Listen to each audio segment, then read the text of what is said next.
Adolf Hitler era psicopata? Analisar uma figura histórica como Adolf Hitler através das lentes da psicologia e psicanálise é um desafio complexo. No entanto, alguns profissionais têm tentado fazer isso ao longo dos anos. Precisamos lembrar que qualquer análise desse tipo é necessariamente limitada e especulativa, pois Hitler não está mais vivo para ser entrevistado ou avaliado diretamente. No campo da psicologia, algumas teorias foram propostas para explicar o comportamento e a mentalidade de Hitler. Transtorno de personalidade narcisista. Alguns psicólogos argumentam que Hitler tinha um transtorno de personalidade narcisista. As pessoas com este transtorno têm um senso inflado de sua própria importância, uma necessidade profunda de admiração excessiva e uma falta de empatia para com os outros. O comportamento e as crenças de Hitler sugerem uma possível presença desse transtorno. Transtorno de personalidade antissocial. Esta é outra condição que Hitler pode ter tido, dado seu desprezo pelos direitos dos outros, comportamento impulsivo, engano, manipulação e falta de remorso por suas ações. No campo da psicanálise, a análise se concentraria mais nos aspectos inconscientes da psique de Hitler. Sigmund Freud, o fundador da psicanálise, sugeriu que nosso comportamento é largamente motivado por desejos e medos inconscientes. Fixação na fase anal. Uma interpretação psicanalítica poderia sugerir que Hitler tinha uma fixação na fase anal do desenvolvimento psicossexual, como indicado por sua obsessão com a limpeza e a ordem. Mecanismos de defesa. Outro conceito psicanalítico que poderia ser aplicado a Hitler é o uso de mecanismos de defesa como a projeção, atribuir suas próprias características indesejadas a outros e o deslocamento, desviar a emoção de uma fonte original para outra mais segura ou aceitável. Complexo de Édipo. Ainda usando uma abordagem freudiana, poderíamos pensar no complexo de Édipo não resolvido de Hitler, que poderia estar relacionado com sua relação conflituosa com a figura do pai e a idealização da figura da mãe. Por fim, é importante notar que qualquer tentativa de diagnosticar uma figura histórica com um transtorno mental ou de personalidade deve ser tomada com muito cuidado.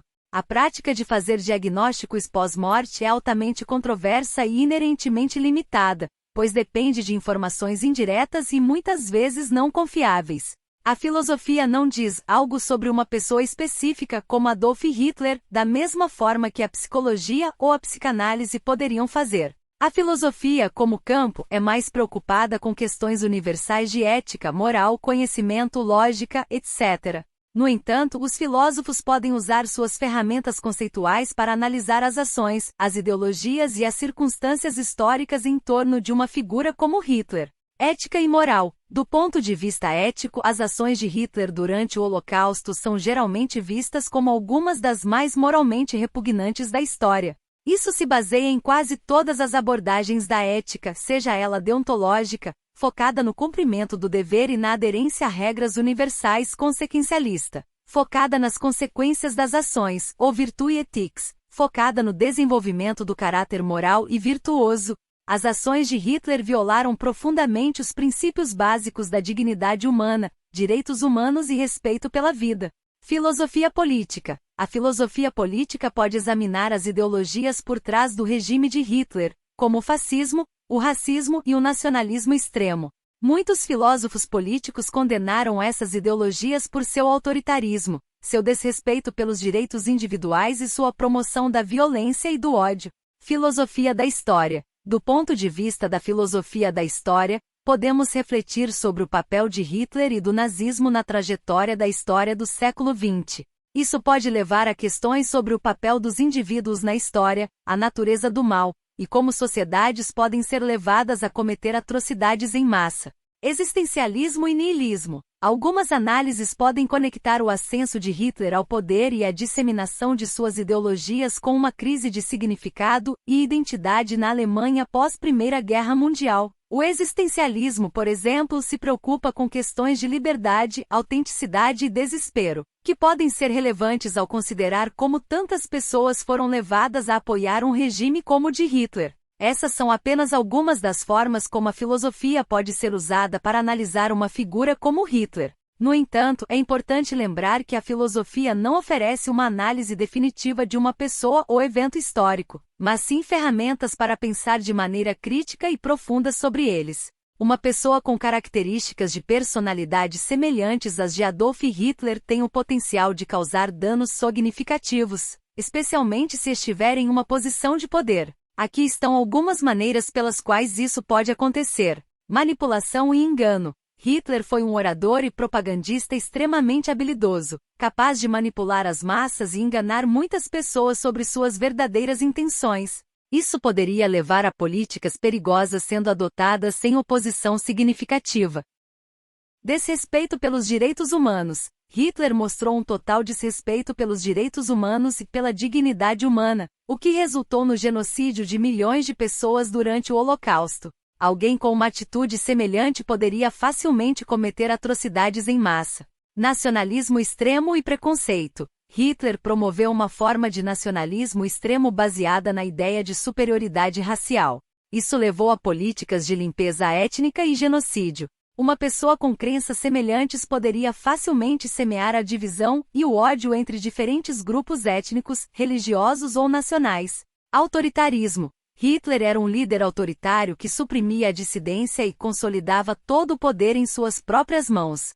Alguém com tendências autoritárias poderia destruir instituições democráticas e violar os direitos civis e políticos das pessoas. Agressão militarista. Hitler era um militarista agressivo que lançou a Segunda Guerra Mundial e invadiu vários países.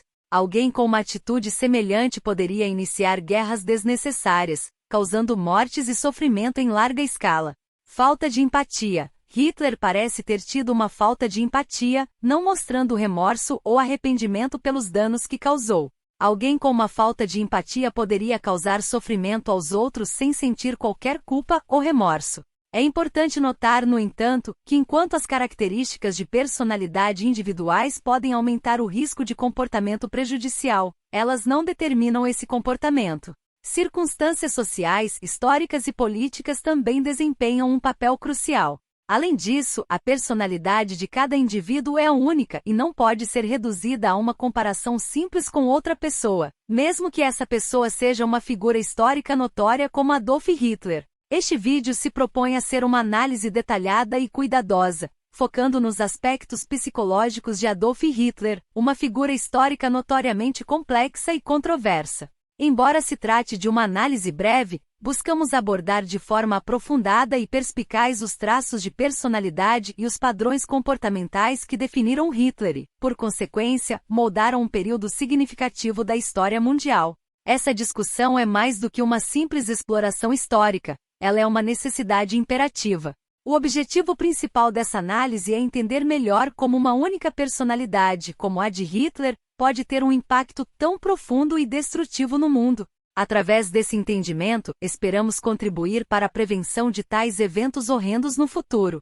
Ao lançar luz sobre a psicologia de Hitler, aspiramos a conscientizar a humanidade sobre os perigos de seguir líderes carismáticos sem questionamentos, principalmente aqueles que propagam o ódio e a divisão.